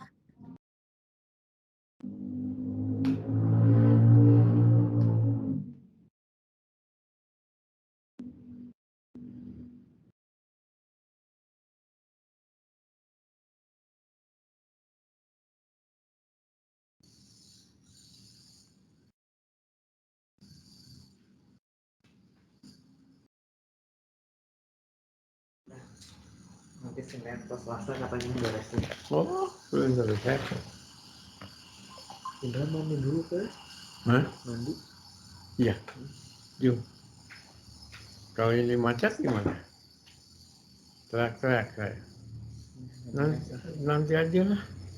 Mandinya jam begitu kita break cuma.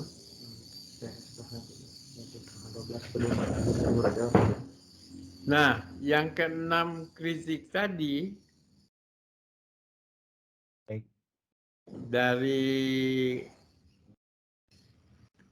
gerakan hukum klinis ke filsafat hukum dipersingkat menjadi dua, yaitu self kontradiksi. Jadi ada saling pertentangan dasar pikiran di dalam mazhab itu, dan kedua inconvenient, tidak terus begitulah pikirannya berubah-ubah. Itu katanya landasan dasar kenapa ada 6 kritik tadi terkeluar dari, karena di dalamnya ada self contradiction dan inconsistent. Jadi akibatnya muncul 6 pikiran yang semuanya keliru, salah, nggak benar kata gerakan hukum klinis.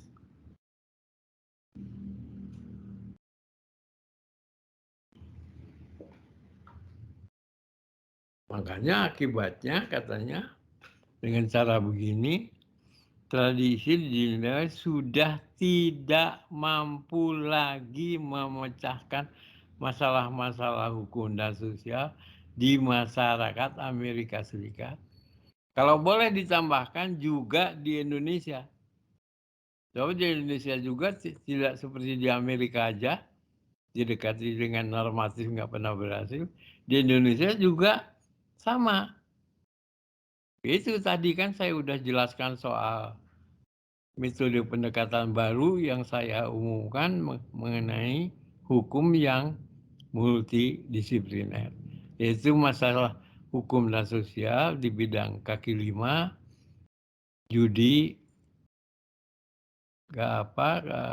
kenakalan remaja, ini geng motor, narkoba, dan lain-lain.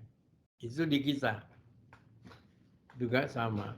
Sudah tidak mampu lagi positivisme hukum itu menyelesaikan masalahnya yang justru sampai sekarang tetap aja dipegang oleh eksekutif maupun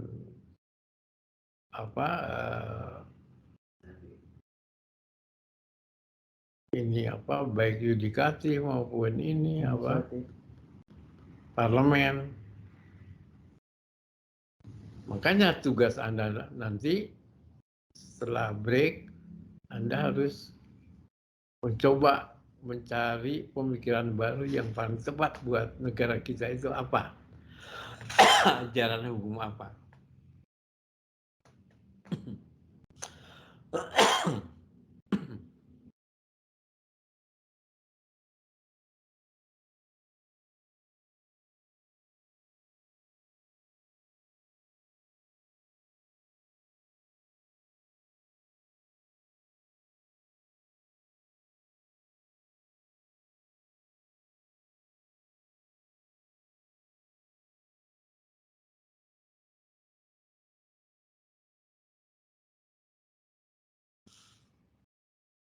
Ya, dibaca, bisa lanjut. Lanjut, Prof. Ya. Sebaiknya yang lain juga ikut ngomong, jangan Pak Saputra aja ya, karena kalau Saputra kelihatannya udah ngerti, paham ini karena ajarannya sudah mengglobal. Tapi yang lain-lain yang mesti normatif melulu, takut ingin lebih lama bacanya, juga ikut ngomong. Udah juga selesai. Johnson, udah belum? Siap, Prof. Udah? Bisa pindah kita ke PowerPoint yang lain? Bisa, Prof. Jelita, Bisa, Prof. Kristi, Bisa, Prof. ya. Ada yang belum paham? Bilang terus terang nggak apa-apa, kita kan sedang belajar.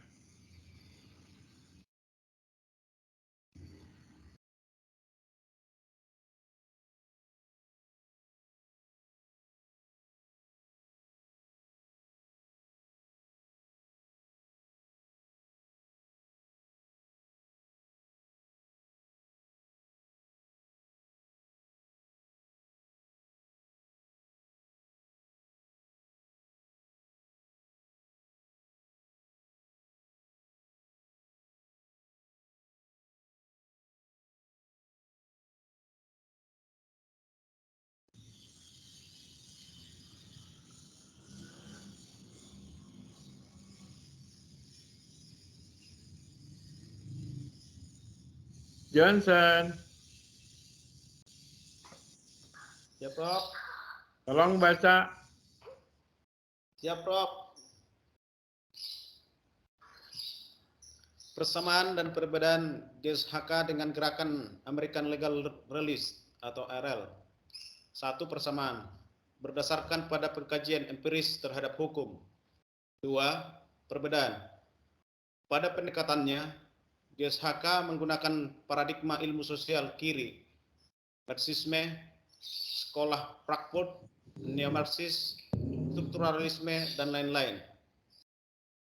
Digunakan secara eklektis. Terdapat perbedaan dengan pendekatan para ahli hukum yang menggunakan sepenuhnya teori hukum Marxis. Nah, jadi menurut Johnson cocok nggak ini kita terapkan clinical geostudies ini di Indonesia?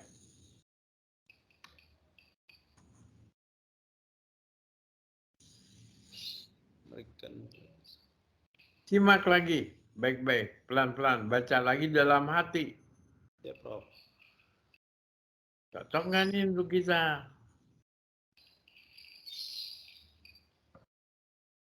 Teorinya itu, kalau kita terapkan.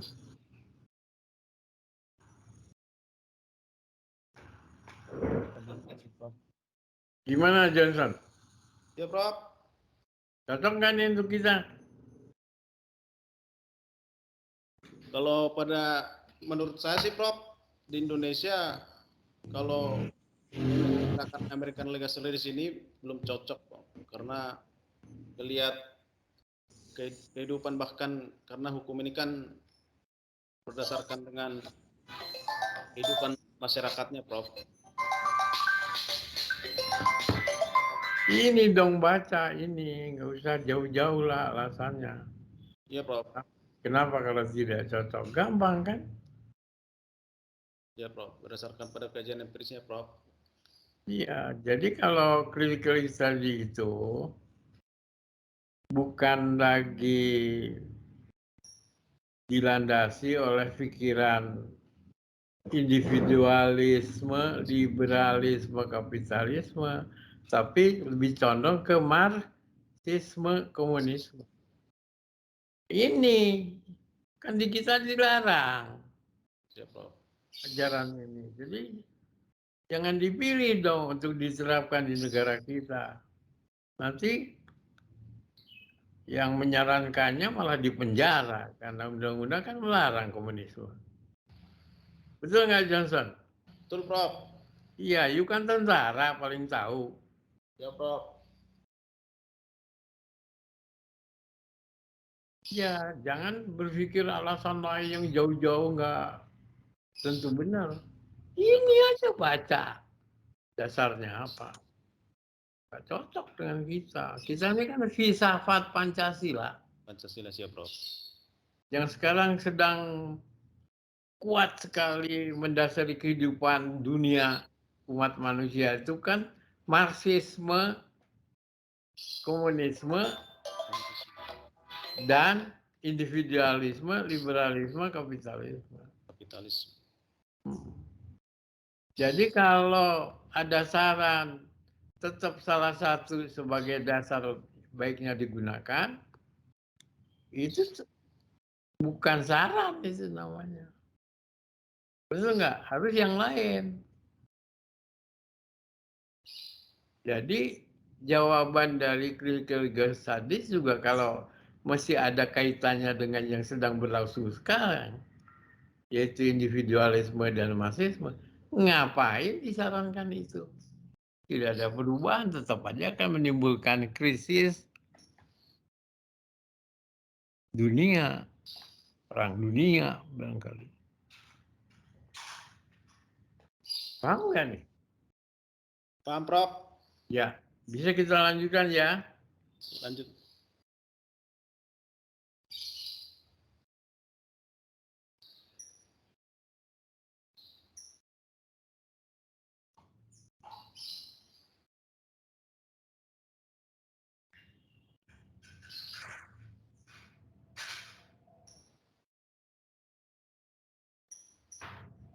Ada Putri nggak? Ada, Prof. Tolong bacain Putri. Pelan-pelan dan agak keras. Silakan. Baik, Prof. Pandangan Roberto M. Unger atau pendiri GSHK menunjukkan perbedaan itu yang pertama, mencari alternatif yang radikal terhadap Marxisme maupun liberalisme. Yang kedua, mengembangkan konsep a coherent understanding of the relationship between rules and value in social life. Yang ketiga, menawarkan suatu program superliberalisme. Apa yang dimaksud? Baca The Critical Legal Study Movement pada tahun 1983 dan kalau perlu Knowledge and Politics 1975. Nah, jadi yang disarankan Unger itulah sebagai masyarakat alternatif yang sekarang sedang berlangsung, menggantikan Marxisme dan liberalisme, harap diganti dengan superliberalisme. Menurut saya, ngapain?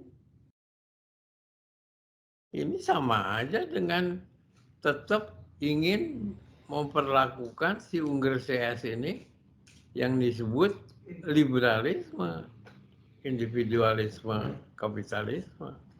Bukan yang baru, hanya ditingkatkan dari individualisme alias ideologi dia gitu sebagai orang Amerika. Dengan kata lain dia menginginkan Marxisme hapus, sekarang yang berlangsung hanya individualisme, liberalisme, kapitalisme. Itu aja satu buat semua dunia. Apa Anda setuju dengan pikiran yang seperti itu? Pak, Ibu? Tidak, Prof. Tidak, Prof. Tidak kan? Tidak, Prof. Kalau ingin satu ya udah, justru kalau kita bisa menyalahkan, kita bisa untuk masyarakat alternatif di masa depan. Kalau ingin satu aja, filsafat Pancasila lah, beda. Filsafat Pancasila yang kita punya, kalau kita sarankan sebagai pengganti yang dua itu, mungkin lebih cocok menurut saya. Tapi sayangnya orang-orang Barat nggak ngerti Pancasila itu apa. Paham nggak Anda semua? Makanya nggak benar pikiran Unger itu.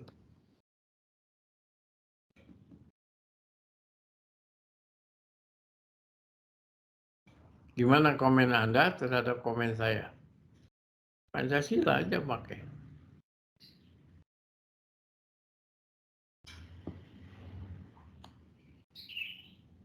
Baru ini namanya masyarakat alternatif yang baru di masa depan. Jadi tidak menyinggung lagi individualisme, liberalisme, kapitalisme maupun Marxisme, komunisme. Pancasila kita itu hal yang lain sekali dengan dua. Yang dari generasi nenek moyang kita itu. Turun-temurun sampai sekarang. Tapi boleh nggak hanya satu gitu untuk dunia? Tidak ada alternatif lain. sekarang pindahin ke aliran lain yang berikut. Mungkin teori hukum pembangunan. Ya. Oke, kita akhiri studi hukum juridis. Sekarang kita lari ke teori hukum pembangunan dari almarhum Mokhtar Kusumatmaja. Setuju? Halo, setuju? Setuju, Prof. Setuju, Prof. Iya. Kita beralih ya ke sekarang yang teori-teori hukum yang muncul di Indonesia. Apakah cocok untuk mengganti positivisme hukum apa tidak? Ini semua bahannya ada di dalam dua buku itu. Dasar-dasar filsafat hukum dan filsafat hukum sebagai suatu pengantar. Kalian semua udah punya kan bukunya yang dua itu? Kristi, tolong baca. Inti pemikirannya. 1. Hukum dapat digunakan sebagai alat atau sarana pembaharuan dalam masyarakat. 2. Oke. Hukum yang baik adalah hukum yang sesuai dengan hukum yang hidup dalam masyarakat. Sesuai berarti mencerminkan nilai-nilai yang hidup dalam masyarakat. Nah, jadi kelihatan sekali ajaran ini definisi hukumnya tidak melulu normatif. Yang namanya hukum tidak hanya terdapat di dalam perundang-undang saja, tapi juga di masyarakat. Jadi ada pendekatan sosiologis. Paham?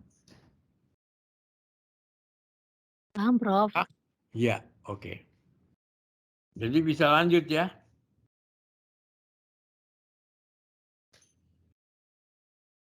Bisa, Prof.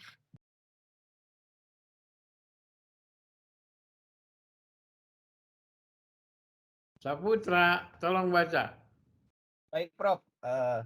Alasan tumbuh teori atau pandangan atau konsep hukum sebagai alat atau sarana pembaharuan masyarakat ini disebabkan oleh, pertama, adanya anggapan bahwa hukum tidak dapat berperan bahkan menghambat perubahan dalam masyarakat. Gen reformative Mechan Juristen.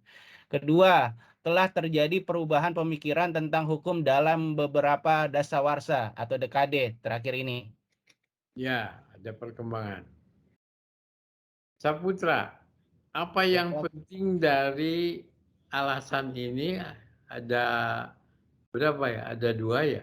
3. Itu kira-kira yang mana menyebabkan Mokhtar membawa teori yang dipelajarinya di Amerika itu ke Indonesia? Karena dia ingin menentang suatu pendapat. Pendapat yang mana? Dari siapa? Terus terang aja. Saputra. Dapat positivisme hukum sih, Prof. Enggak, ini Yang ada gimana, Prof? pandangan yang konkret. Oke. Sehingga teori-teori yang digunakan itu tidak cocok, kata orang ini. Terus Mokhtar belajar di Amerika kan dapat teori baru yang barangkali cocok untuk digunakan di Indonesia.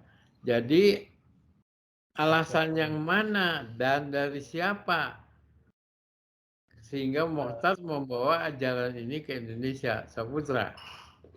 Memakai ini, Prof, Baca ajaran. baik-baik yang ada ini. Oh ya, ada. Ya, pertama, karena hukum tidak dapat berperan bahkan menghambat perubahan dalam masyarakat. Nah, itu dia. Yang diucapkan oleh siapa?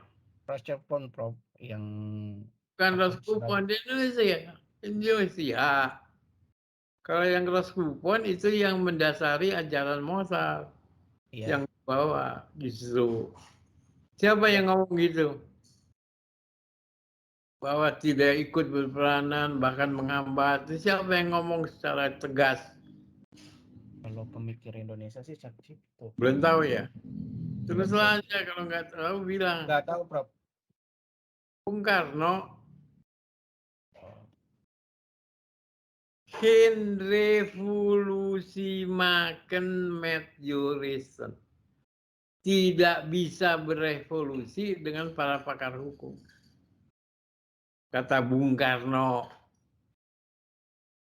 Jadi pakar hukum itu nggak dianggap sama beliau. Jangan diikut-sertakan katanya. Jadi seolah-olah kayak menuduh para pakar hukum juga tidak ikut berkontribusi dalam kemerdekaan Indonesia, betul nggak? Sebab tidak bisa ikut berevolusi. Dengan kata lain kan begitu. Betul nggak Saputra? Iya, Prof. Betul, Prof. Iya, karena gelarnya Mr. Inderesen.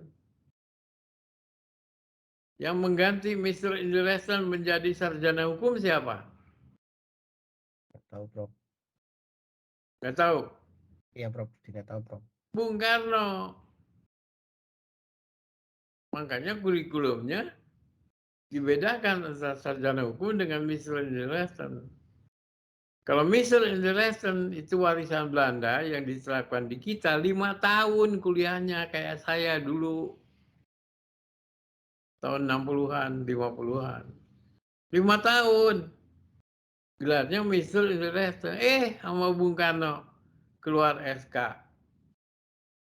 Ngapain pakai istilah penjajah misalnya? Ganti dengan sarjana hukum. Bung Karno nggak tahu kalau sarjana hukum itu kalau di luar negeri ini gelarnya itu LLB Honors, berarti sarjana muda hukum. Itulah makanya tanya-tanya dong ke pakar hukum. Jangan asal. Ngerti sekarang? Ngerti, Prof. Iya, kayak saya juga kena tuh.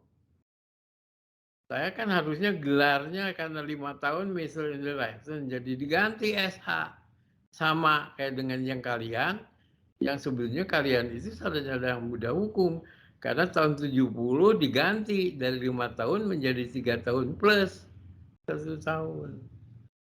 Jadi saya nggak sama SH-nya dengan kalian semua.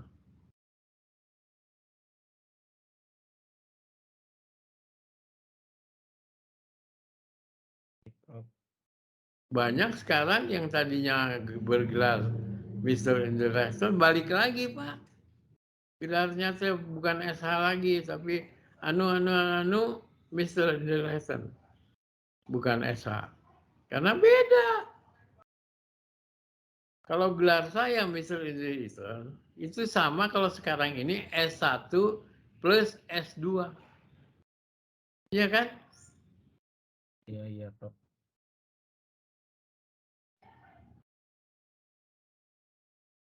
Tapi saya nggak bisa ganti SH saya balik jadi MR.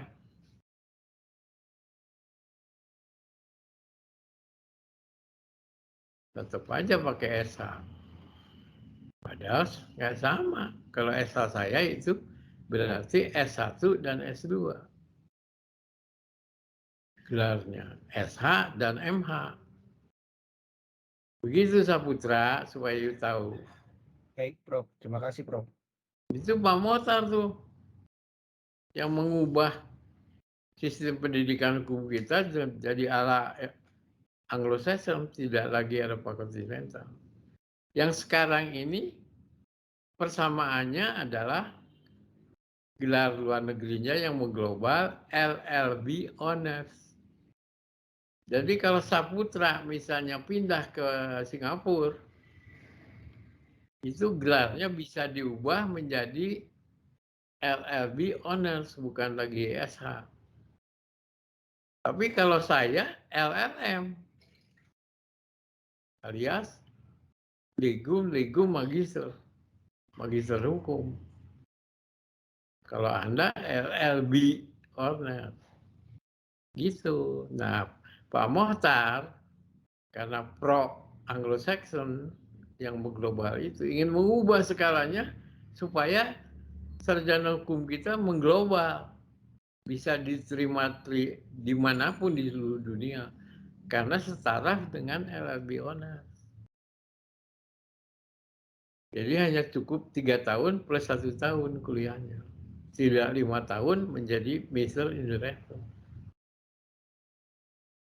Iya. Begitu. Jadi Pak Mohtar itu merupakan perintis pendidikan tinggi hukum modern di Indonesia. Mengubah kurikulumnya itu tahun 70 oleh beliau. Kebetulan beliau ketua konsorsium ilmu hukum. Jadi bisa mengubah kebijakan pendidikan hukum. Dirubah Pak. Munculnya S1, S2 yang sekarang Anda kuliah juga kan kebijakan beliau dulu. Waktu itu jadi ketua konsorsium. Supaya sama dengan yang di luar negeri. Sama dengan yang di Singapura, tetangga Saputra. Begitu. Bagus kan?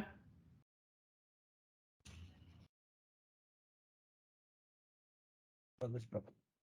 Ya, tapi kalau untuk saya rugi. Jadi bagi saya turun derajatnya. Bukan S1, S2, SHMH, tapi hanya SH doang. Makanya saya pakai hanya SH doang kan. Satu aja kan. Kalau sesuai dengan kriteria itu, makin panjang lagi gelar saya. Nggak cukup di KTP. Benar ya? Makanya di KTP, saya hapus semua gelar-gelar itu yang ada, hanya haji. Tinggal haji aja, hak diri itu. Nggak ada lagi profesor, nggak ada lagi emeritus, nggak ada lagi doktor, nggak ada lagi master, nggak ada lagi SH. Dibuang semuanya dalam KTP baru yang elektronik. Apalagi setelah pensiun. Saya mengira saya tidak akan ngajar lagi. Rupanya UIB masih membutuhkan tenaga saya walaupun Jayo. Jadi aja di luar masih dipakai gelar-gelar itu. Padahal dalam KTP udah nggak ada. Pak Saputra, kenapa saya mempertahankan gelar hajinya? Tidak dibuang, yang lain dibuang. Coba Anda apa alasan? Bisa ditangkap nggak? Kenapa saya berbuat gitu? Secara spiritual mungkin, Prof. Saya kurang tahu juga, Prof. Iyalah, karena you masih muda sih. Iya, Prof. Spiritualitas mungkin, Prof, ya. Aspek spiritualitas. Karena saya udah tuwek, lansia. Oh. Umur Siap. saya udah 80-an lebih. Ya, Udah bau tanah, sedang antri untuk dikubur. Mudah-mudahan dengan punya titel haji, para malaikat nggak terlalu ganas lah menginterview saya. Karena nggak mungkin saya nggak tahu apa kitab undang-undang, kitab agama yang saya anut alias Islam. Siapa nabinya? Nggak mungkin kan? Kalau iya, punya Prof. gelar haji, hah? Iya, Ngerti Prof. nggak? Doa dari kami-kami Iya, juga, Prof. jadi malaikat yang menanya saya, oh ini haji. Kalau saya tanya pasti dia jawab. Saya terpaksa kasih nilai A. Gitu kan? Jadi mohon terlepas dari siksaan neraka. Amin, Prof. Amin, Prof. Nah, gitulah doain saya ya. Iya, semua mahasiswa pasti doain, Prof. Yang sedang antri sekarang. Aduh. Jadi pikiran saya udah sejauh itu. Kalau kalian belum memikir soal kematian, ayo aja ingin naik pangkat, dapat duit banyak, dapat jabatan, punya rumah gede, punya mobil 10, punya deposito miliaran, kan gitu kalian pikirannya. Belum nyampe ke kuburan lah, mau diinterogasi secara Islam oleh para malaikat, berhadapan dengan neraka atau surga. Kalau saya udah Jadi untuk apa gelar-gelar dunia yang sudah nggak perlu karena saya pensiun, betul nggak? Iya, Prof. Betul, Prof. Mudah-mudahan, amin. Amin, amin ya Prof. Doain saya ya. Siap, Prof. Nah sekarang break dulu. Baik, Prof. Duduk di hadapan meja, keluarkan selai kertas. Baik. Ya, kawan-kawan. Mulai nulis. Anda milih yang mana walaupun belum semua saya uraikan, baru sampai ke teori hukum pembangunan kota. Tapi Anda bisa menggunakan untuk dikuatkan, disitat dari buku-buku itu. Pilih aja yang mana, misalnya dari Motar, baca yang Motar itu gimana, dasar kiranya, uraikan.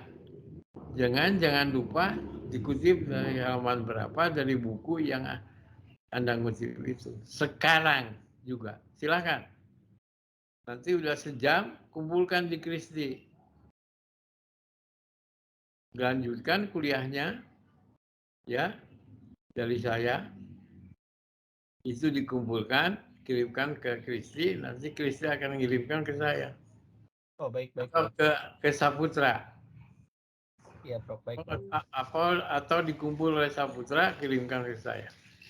Ya, udah itu selesaikan aja. Kita lanjutkan kuliahnya dengan menampilkan teori yang kedua, yaitu teori hukum pembangunan dari Mohtar. Baik, Prof. Nah, tadi udah nyampe pada apa alasannya? Teori hukum pembangunan. Inti pemikirannya udah dibaca oleh Kristi. Terus sekarang ini alasan tumbuh teori perkembangannya. Tadi siapa yang membaca ini? Jadi saya, Prof. Pak Saputra. Iya, Prof. Jadi alasannya itu yang pertama, yaitu kata Bung Karno, hin revolusi makan maturism. Dijawab oleh Mozart nggak bisa dengan membawa teori dari Raskopon itu ke Indonesia, yaitu yang disebut teori hukum pembangunan tadi. Itu alasannya. Jadi teori hukum Mozart membantah ucapan Bung Karno yang katanya tanpa sarjana hukum, revolusi tidak mungkin bisa dijalankan dengan para sarjana hukum. Nah, yang saya ingin tahu Pak Saputra, kenapa kok Bung Karno menganggap begitu ya? Apa alasannya ya? Atau siapa yang tahu dari kawan-kawan yang mengikuti kuliah sekarang ini?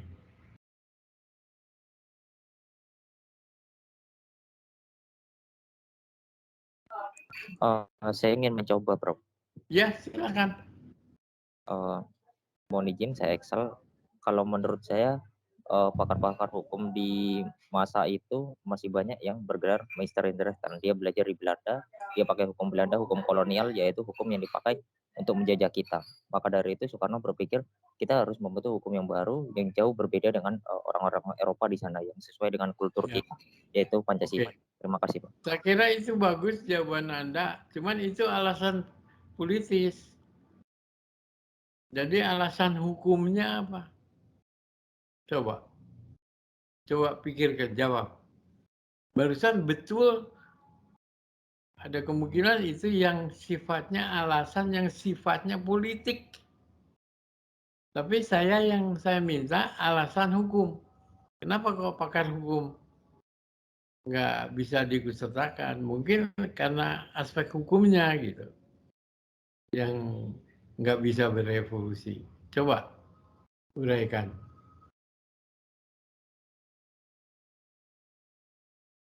Kalau alasan hukumnya apa?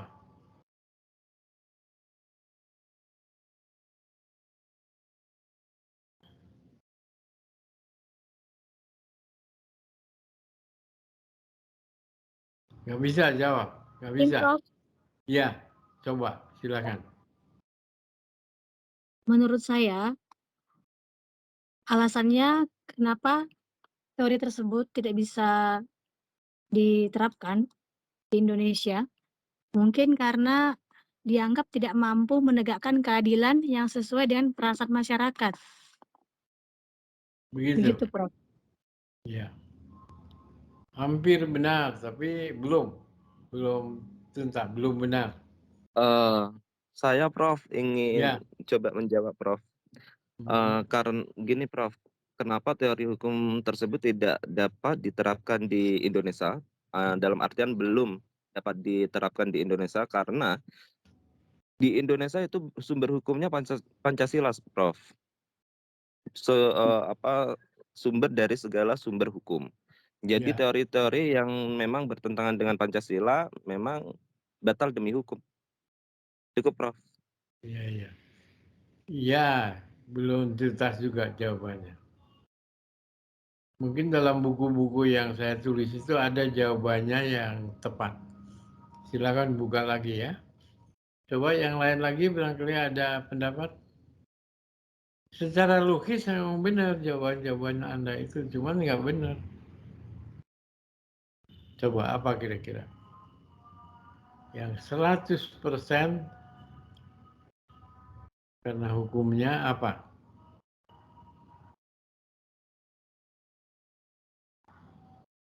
Nggak ada yang tahu? Jawabannya yang tepat? Nggak ada?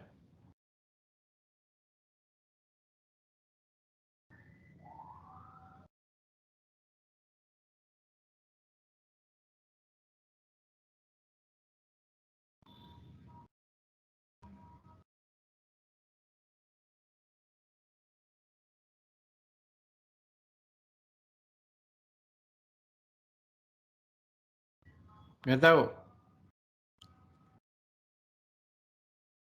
Begini, alasan Bung Karno pada waktu itu kan sesuai dengan ajaran ilmu hukum yang bersumber dari Eropa kontinental Belanda. Jadi kita harus melihat apa tujuan utama yang ingin dicapai oleh para pakar hukum itu. Dalam kinerja apapun, apa yang ingin dia capai. Itu. Jawabannya adalah terbentuknya masyarakat yang tertib, aman, dan damai. Begitu kan? Ketertiban. Nah, sekarang kalau ngomong revolusi, itu kan terjadi, kalau revolusi itu terjadi, itu menumbangkan ketertiban, bisa menimbulkan kevakuman dalam masyarakat. Kayak tidak ada hukum. Jadi akibatnya akan muncul ketidaktertiban. Makanya para pakar hukum selalu menolak diajak berevolusi. Jadi faktor hukumnya. Paham sekarang? Halo? Paham, Prof. Nah, itu catat baik-baik. Jadi sesuai dengan ajaran hukum saat ya sampai sekarang. Hampir semua pakar hukum Indonesia kan ajarannya Belanda. Dia ingin sekali mencapai ketertiban. Nah, setelah itu baru keadilan, kepastian hukum. Nah, revolusi itu kan menjebol. Apalah gitu sehingga timbul kevakuman hukum, ketidaktertiban, chaos. Nah, itu yang tidak dimaui oleh para pakar hukum. Dan lagi pakar hukum, kalau masyarakat sudah tertib, sudah tercapai tujuan yang diinginkan oleh mereka, kemudian diajak untuk menjebol lagi, kan pasti nggak mau membuat ketertiban lagi. Sudah susah payah. Itu alasan hukumnya. Ya. Jadi bukan alasan politis penjajahan atau alasan karena Pancasila belum diterapkan dan lain sebagainya. Bukan. Alasan hukumnya adalah itu. Para pakar hukum itu tujuannya kinerja apapun ingin mencapai ketertiban. Diajak berevolusi berarti dibuyarkan ketertiban masyarakat itu. Terjadi kepauan, ketertiban, jadi rusak dong. Udah susah-susah menumbuhkan ketertiban jadi rusak lagi kalau ikut revolusi. Nah itu alasannya. Ya, oke bisa lanjut. Nggak usah sekedar kisah, tapi yang penting mengerti. Ya, Prof. oke, udah membacanya. Bisa lanjut? Bisa, Prof. Sebab akan saya kuliah sampai 12:30 hari ini. Walaupun jadwalnya sampai jam 1-an, tapi saya biasanya nggak kuat. Berjam-jam. Biasanya juga hanya 1 jam 30 menit. Jadi kalau UIB selalu dipaketkan kayak begini gitu. Entah 4-5 jam, ya saya bisa kelengker. Baik, Prof. Capek gitu, nggak kuat. Iya, Prof. Paham, Prof. Ya.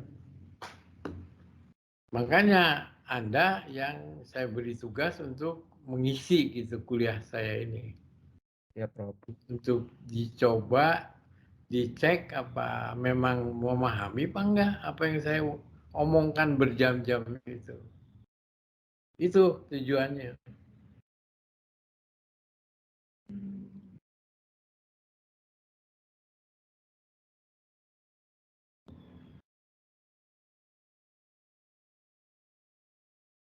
Udah dibaca?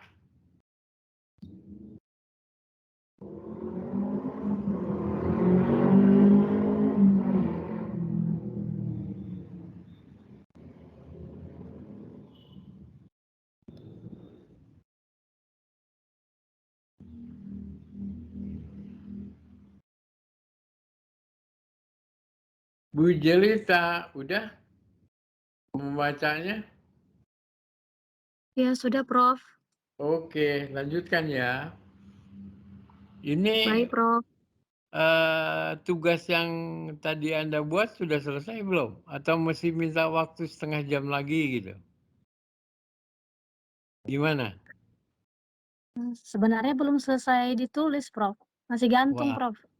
ya kalau gitu, apa bisa dalam setengah jam ini kalau saya beri waktu bisa selesai? Atau 1 jam lagi gitu sampai jam 1-an? Mungkin setengah jam lagi, Prof. Oh gitu. Gini aja, sekarang saya habiskan dulu ini, nanti setelah itu kalian melanjutkan penulisannya sampai habis waktunya ya kuliah ini. Baik. Gitu aja ya. Baik, Prof. Nah sekarang ikutin aja Baik. sampai habis selesai. Kayaknya dari saya.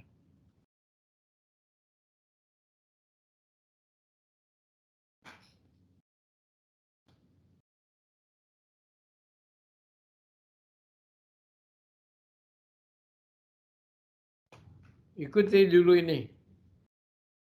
Simak Baik, dulu. Prof. Baru nanti Baik, saya Prof. hentikan. Simak ini setelah selesai, nanti saya hentikan kuliahnya. Anda melanjutkan menyelesaikan tugas ya. Siap, Baik, Prof. Prof. Sampai berakhir masa kuliahnya. Izin bertanya, Prof. Iya, silakan. Prof, ini kan kami nggak semuanya di Batam nih, Prof. Ada yang di luar Batam. Gimana kalau pengumpulan tugasnya soft file gitu, Prof, bukan fisik? Harus tulis tangan. Ya ditulis tangan tapi di-scan gitu, Prof. Oh gitu? Bisa nggak, Prof, seperti Ya itu? nggak tahu ya. Oke lah, kalau bagi saya sih nggak apa-apa. Boleh ya, Prof. Jadi yang berada di Tanjung Pinang cukup mengirimkan soft file-nya via WA gitu, Prof, biar dikoordinasi ke ketua kelas gitu. Oh, kalau gitu barangkali nanti kesulitan lagi bagi sayanya gitu. Oh gitu Harus Prof ya. mencoba softnya itu di print. Prof, Oh di iya print ya nanti Prof ya. yang Ya jangan lah. Prof, Oh Jangan, oke Prof jangan di menyulitkan print ya. saya. Saya minta aslinya aja. Walaupun Oke siap Prof. kebetulan harus terpaksa karena melalui waktu yang panjang agak lama nyampainya ke saya nggak apa-apa. Tapi yang penting sudah langsung berbentuk final, saya bisa baca. Oke siap Prof. Jadi ditulis tangan, di scan langsung di print boleh ya Prof ya? Nggak usah, yang tulis tangannya kirimkan aja.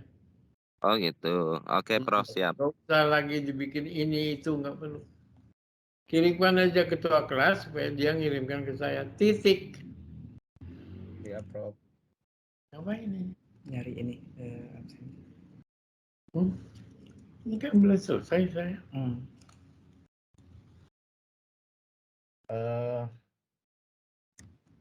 Mungkin Prof izin Prof Ya. apa namanya supaya lebih enak juga kalau memang Prof bisa pertimbangkan. Pertama begini Prof, buat teman-teman yang di luar Batam kan karena emang laut kita nih Prof, apa namanya bolehkah nanti yang secara pribadi ngirim ke Prof gitu. Tapi itu nanti yang asli misalnya dari Tanjung. Jangan ya Prof ya. Harus memang ada satu berkas atau gimana Prof? Ya. Biarin agak lama juga. Oh, oke Prof, siap. Siap kalau gitu Prof. Nah, nanti bisa kucar kacir di sininya hilang di sayanya. Oke Kalau Prof, siap Prof. pribadi sih jangan. Baik Prof. Biarin agak lama dikit tapi yang pasti tidak kucar kacir. Oke Prof, siap Prof. Ya, Oke, Prof. Terima kasih Prof. Nah, kita lanjutkan ya. Bentar lagi. Oke. Sabar ya sebentar. Masih ada kelanjutannya nih kalau ingin Anda melanjutkan tugasnya.